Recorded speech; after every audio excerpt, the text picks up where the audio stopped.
Hello guys, so for this video, we have here if secant squared x is 5 over 2 and the quantity 1 minus sine squared x is equivalent to what?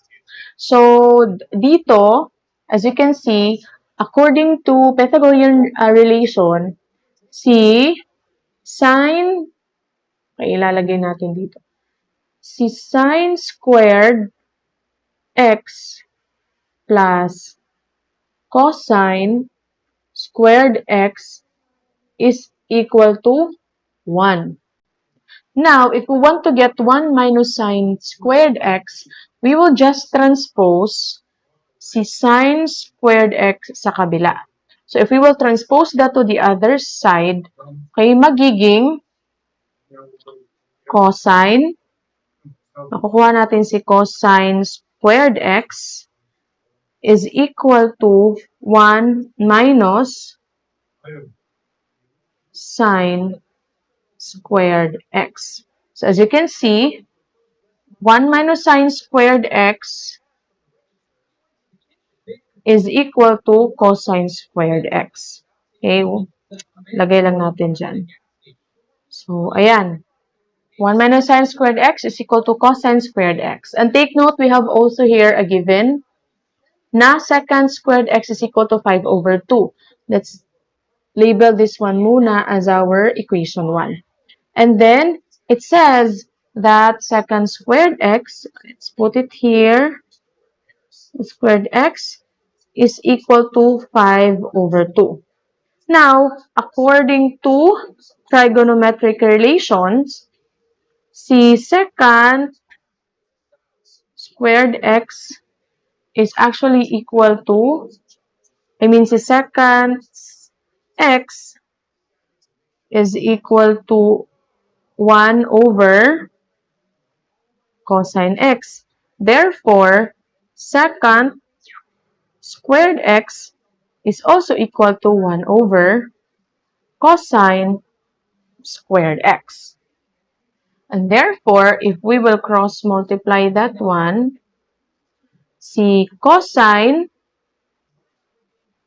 squared x is also equal to 1 over secant squared x. So, parang nagpalit lang po sila ng posisyon, ano? Kasi this one is also equal to 1.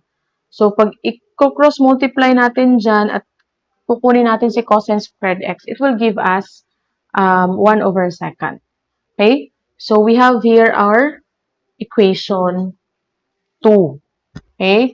Ito. So, ngayon, i-equate natin si cosine squared x dito sa cosine squared x dito. Okay? I-equate natin sila.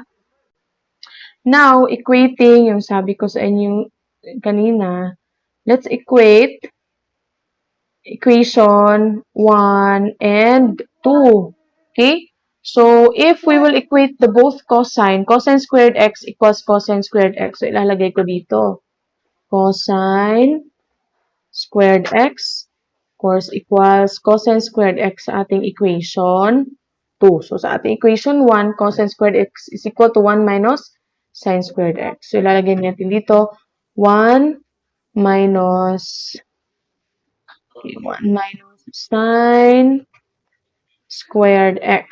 Sa equation 2 naman, it's 1 over secant squared x. It's over 1 over secant squared x. And what is secant squared x? Secant squared x is 5 over 2. Okay? So, magiging ito, this will become 5 over 2. So, let's rewrite para makita natin. 1 minus sine squared x is equal to 1 over C5 over 2. Now, we can get that directly, the answer, by using our calculator. So, by using our calculator, this one here is actually equal to 0.4. Okay? So, bale, the value of 1 minus sine squared x is equal to 0.4.